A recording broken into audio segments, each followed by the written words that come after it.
Et ben voilà, départ de Toulouse, direction la Côte d'Azur. Voilà. Bon ben je suis dans le Var, mais la météo a un peu changé quand même, hein. Oh la vache. Eh ben donc. Salut la team, une petite vidéo vite fait au bord du lac Saint-Cassien. Je vais répondre aux questions qu'on m'a le plus posées. Faire un petit tour vite fait, il y en a quelques-unes, ça va aller assez vite. Alors on va commencer par la première question. Eh ben, c'est simple, quand je vais au sport ou à Basic Fit par exemple, là il y a des douches. Ou alors il y a les aires d'autoroute où je peux aller aussi assez régulièrement, donc ça c'est pas un problème.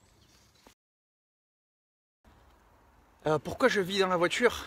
Parce que tout simplement, en fait, l'appartement que j'ai à Mougins, j'en avais parlé dans une autre vidéo, mais suite au voyage à vélo que j'ai fait en 2022, vu que je suis parti, je crois que j'ai mis presque un mois pour aller en Croatie à vélo, en fait quand je suis revenu de ce périple, je pouvais plus vivre en appartement. Alors ça vient aussi de l'appartement dans lequel j'étais, c'est-à-dire qu'en fait s'il est dans une place, donc il y a toujours les enfants qui crient, il y a les scooters qui se garent juste en bas quand ils démarrent, à chaque fois ça fait un bruit pas possible, enfin c'est devenu invivable pour moi, j'aime pas le bruit, voilà, c'est comme ça. Donc en fait, en étant dans la voiture, je me mets où je veux et à chaque fois je suis dans le calme. Donc les quelques fois où je retournais dormir dans le studio, c'était vraiment un enfer. Alors que là, j'ai vraiment une sensation de liberté et je m'en sens mieux comme ça en fait. Voilà, tout simplement. Non, je le dis pas à tout le monde. On va dire mes collègues chauffeurs, parce que je suis chauffeur VTC, mes collègues chauffeurs et mes proches savent que je vis comme ça. Quelques amis aussi le savent, mais c'est pas quelque chose, franchement, que tout le monde peut comprendre. Et c'est pas quelque chose. Alors, je ne vais pas non plus en parler à tout le monde, mais je sais à peu près qui peut comprendre et qui ne peut le comprendre. Et qui ne peut pas le comprendre, pardon. En fait, pour comprendre ça, il faut avoir quand même un minimum, une certaine ouverture d'esprit. Et c'est pas donné à tout le monde. Donc il y a des personnes qui, si je sens que ça va pas le faire, ben, je préfère tout simplement pas leur dire et voilà. Donc en fait, si j'en parle, c'est que j'espère aussi inspirer quelque part. Et c'est aussi pour ça que je fais les vidéos, c'est pour en fait donner envie à ceux qui ont envie de le faire. Ceux qui se disent mince, j'aimerais bien le faire, ils ont besoin d'un petit coup de pied aux fesses, d'un petit coup d'inspiration, et c'est aussi pour ça que je fais les vidéos. Donc j'en parle aux personnes à qui j'espère que ça peut apporter quelque chose, et les inspirer, pourquoi pas. Combien de temps ça va durer? Ça a commencé le 23 janvier 2023, et quand je tourne cette vidéo, nous sommes le 23 février 2025, ce qui fait 2 ans et un mois. Et je n'ai pas du tout j'ai pas la moindre idée, je n'ai pas la moindre foutre idée de combien de temps ça va durer. J'en ai absolument aucune idée.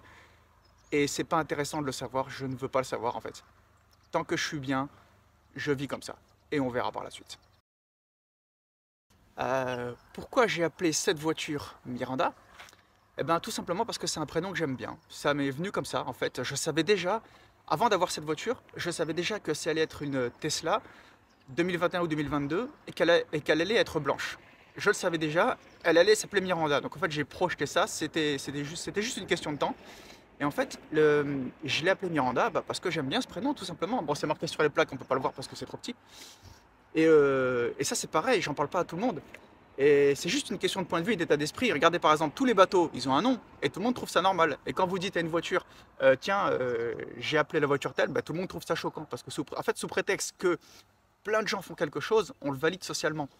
Et moi, je vis dans un monde où, à partir du moment où moi, j'ai décidé que j'allais le faire, même si tout le monde ne le fait pas, bah, je le fais quand même. Parce que c'est important pour moi et que ça a du sens, tout simplement. Pour dormir dans la voiture, j'ai du matériel. En fait, de toute façon, la voiture, elle a les vitres teintées. Ce qui fait qu'en fait, de l'extérieur, on ne peut pas me voir. Qu'il fasse jour ou qu'il fasse nuit, éclairé, pas éclairé, je suis totalement invisible quand je suis dedans. En fait, on ne peut pas me voir de l'extérieur. Je le sais, c'est teinté à 95% derrière. À l'avant, un peu plus clair, mais de toute façon, on ne peut pas me voir. Donc en fait, j'ai du matériel adapté à la voiture et qui est adapté pour une seule personne, de façon à ne pas avoir froid et avoir un minimum de confort. Et je me suis organisé comme ça. Le matériel, il est sur la plage arrière, derrière les appuis-têtes. En fait, on ne peut pas le voir. Quand les clients ils montent, ils ne peuvent pas voir en fait le matériel, ils ne le voient pas, voilà. Voilà, c'est tout pour cette vidéo la team, je ferai d'autres vidéos, mais bon, là je vais aller chercher mon client dans pas très longtemps. Je voulais juste vous éclaircir un petit peu et pourquoi pas vous donner envie de faire la même chose, voilà. Allez, je vais repartir et je te dis à la prochaine. Ciao potos.